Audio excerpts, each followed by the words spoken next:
वैशाली जिले के पटेरी बेलनसर प्रखंड में मिश्रौलिया नाम का एक छोटा सा गांव बसा था।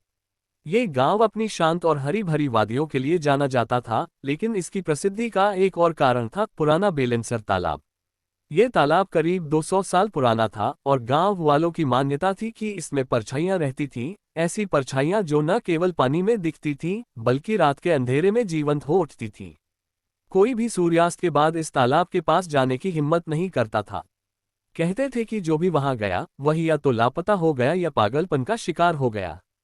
अर्जुन एक नौजवान पत्रकार था जो रहस्यमयी कहानियों का पीछा करने के लिए जाना जाता था। शहर में अपनी नौकरी छोड़कर वह गांव की भूतिया कहानियों पर एक किताब लिखने का सपना देखता था। जब उसे बेलनसर तालाब की कहानी सुनने को मिली, उसकी उत्सुकता जाग उठी। गांव वालों ने उसे चेतावनी दी थी, वह तालाब साधारण नहीं है। उसमें कुछ ऐसा है जो इंसानों को अपनी ओर खींचता है और फिर उन्हें निगल लेता है।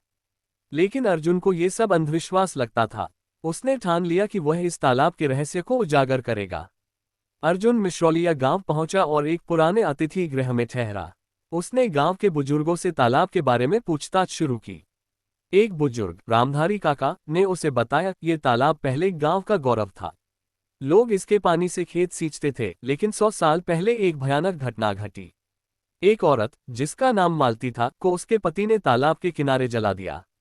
उसकी चीखें इतनी भयावह थीं कि गांव वालों का कहना है कि उसकी आत्मा आज भी तालाब में भटकती है। उसकी परछाई पानी में दिखती है और जो भी उसे देखता है वह उसका शिकार बन जाता है। अर्जुन ने इस कहानी को एक लोककथा मानकर हंस दिया।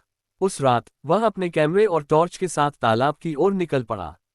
सूरज डूब चुका था और आसपास का वातावरण ठंडा और सन्नाटे से भरा था। तालाब के किनारे पहुंचते ही उसे एक अजीब सी ठंडक महसूस हुई। पानी शांत था, लेकिन उसमें कुछ हलचल सी दिख रही थी। अर्जुन ने अपने कैमरे से तस्वीरें लेनी शुरू की।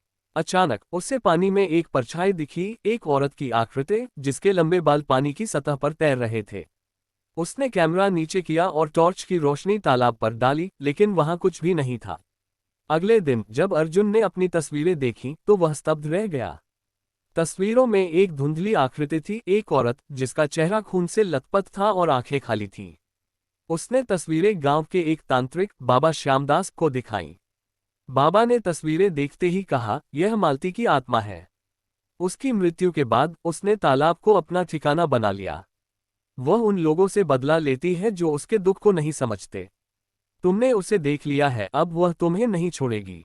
अर्जुन को बाबा की बातें बकवास लगी, लेकिन रात को उसे अपने कमरे में अजीब सी आवाजें सुनाई दी, किसी के रोने की आवाज, जैसे कोई औरत तड़प रही हो।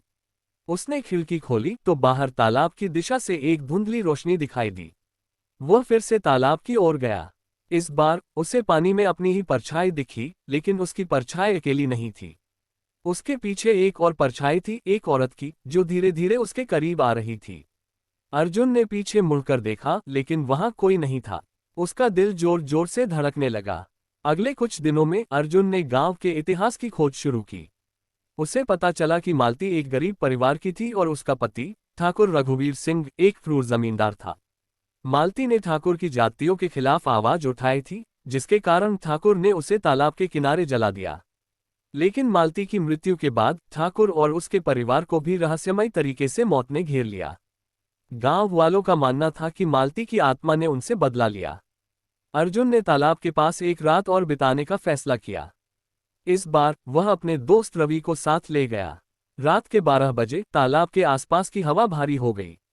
अचानक रवि ने चीख मारी, अर्जुन, वहां देख।